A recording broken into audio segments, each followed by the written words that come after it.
দেখতে পাওয়া যায় ওই গানে ঘেরার ভেতরেতে আমার নবী যখন একা সেজদা অবস্থাতে আল্লাহকে ডাকতে শুরু করলেন গো।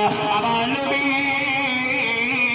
রুকুতে দেখতে পাওয়া যায় গো ওই সেজদা অবস্থাতে পিছন দিকে কে যেন আমার নবীকে সালাম দেয়, আসসালামু আলাইকা ইয়া রাসূলুল্লাহ।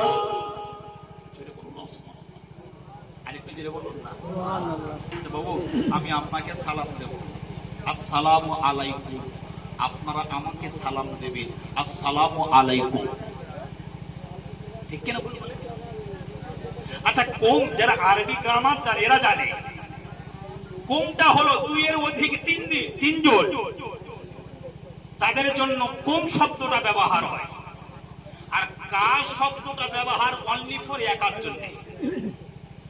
আচ্ছা বলুন, এই মুরব্বী ধরুন আসছে একা, আমি যাচ্ছি একা, তাহলে উনি একা আমি একা, উনি আমাকে ওই কোম এটা দেওয়া প্রয়োজন না কা যেটা একার জন্য সেই সালামটা দেওয়া প্রয়োজন, যেটা কা সেটাই দেওয়া প্রয়োজন? কিন্তু আল্লাহ পাক বলছে তোমরা একা থাকো দুজন, দুজন থাকো তিনজন, দেখা হলে আসসালামু আলাইকুম, মানে তাহলে কোন শব্দের অর্থ হলো তিনজন, দুজনের অধিক। তাহলে আমি একা উনি একা, কোন শব্দটা আসবে কেন? আল্লাহ রাসূল বললেন তুমি একা, কিন্তু তোমার ডান দিকে না কেরামান, বাম দিকে না কাতিবিন, দুইজন ফারিস্তা আছে, তোমাকে নিয়ে দুইজন ধরে মোট হলো তিনজন। এই জন্য করে একা একা থাকলেও একে অপরের সালামও হবে, আসসালামু আলাইকুম। চলো বলুন, আরেকটু জোরে বলুন। আচ্ছা নবীকে যখন সালাম দেয় আসসালাতু ওয়াসসালামু আলাইকা, নবী তো একা, নবীর জন্য নাকি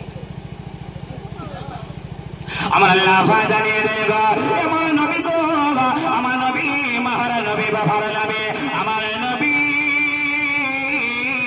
সাধারণ কোন মানুষের মতো মানুষ নয় গো, আমরা হলাম সাধারণ, নবী ছিল সাধারণ। আমাদের ডান দিকে কিরামান, বাম দিকে হলো কাতিবিন, ওপারকার মুসলমানের রেগা ওই আমার তরুণ জওয়ানেরা, আমার এমন একজন নবী ছিল, আমার নবীর ডান দিকে কোনো ফারিস্তা ছিল না, বাম দিকে কোনো ফারিস্তা ছিল না, আমার নবী তথাপিও বেগুনা নিষ্পাপ মাসুম নবী ছিলেন।